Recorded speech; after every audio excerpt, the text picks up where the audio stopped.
রানীনগরে লরির চাকায় পৃষ্ঠ হয়ে মৃত্যু হলো এক যুবকের। ঘটনাস্থলেই মৃত্যু হয় ওই যুবকের। ঘাতক লরিটিকে আটক করেছে পুলিশ। মনোবীক্ষণ পলিক্লিনিক, চিকিৎসার জগতে এক দশক। এখন এখানে সব বিষয়ে ডাক্তারবাবু একসাথে তলায়। ফোন করুন 7477799515 এই নম্বরে। রবিবার দুপুরে লরির চাকায় পিষে প্রাণ গেল এক ব্যক্তির। ঘটনাটি ঘটেছে রানীনগর পঞ্চায়েতের কাছে। স্থানীয় সূত্রে জানা যায়, রানীনগর পঞ্চায়েত মোড়ে বাইকে করে দুই আরোহী যাচ্ছিল। মোড়ের মাথায় লরিকে ওভারটেক করতে গিয়েই ঘটে বিপত্তি। পুলিশ সূত্রে জানা যায়, শেখপাড়া বাজারের দিক থেকে একটি লরি রানীনগরের দিকে যাচ্ছিল। বাইক আরোহীও পেছন পেছন একই দিকে যাচ্ছিল।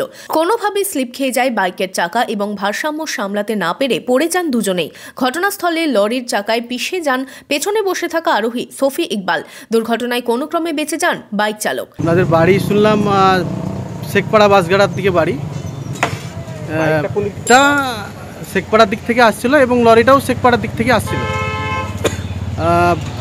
বাইকটা ওই লরিটাকে ওভারটেক করার সময় কোনো ক্রমে হ্যান্ডেল টাচ করে যায় লরিতে। এমতো অবস্থায় বাইকটি পড়ে যায় চাকার তলে। দুজন ছিল, ড্রাইভারটা সুস্থ আছে, ড্রাইভারের তেমন কিছু হয়নি। যিনি পেছনে বসেছিলেন স্পট ডেড হয়ে গেছে সঙ্গে সঙ্গে। দুর্ঘটনার পর থেকে রানীনগর বাজারে ব্যাপক চাঞ্চল্যের সৃষ্টি হয়েছে। পুলিশ ঘটনাস্থলে পৌঁছে মৃতদেহটি উদ্ধার করে। পাশাপাশি ঘাতক লরিটিকেও আটক করেছে রানীনগর থানার পুলিশ। মৃত যুবক সফি ইকবালের বাড়ি রানীনগর থানার বাঁশগাড়া এলাকায়। যুবকের মৃত্যুর খবর পেয়ে শোকস্তব্ধ সমস্ত পরিবার।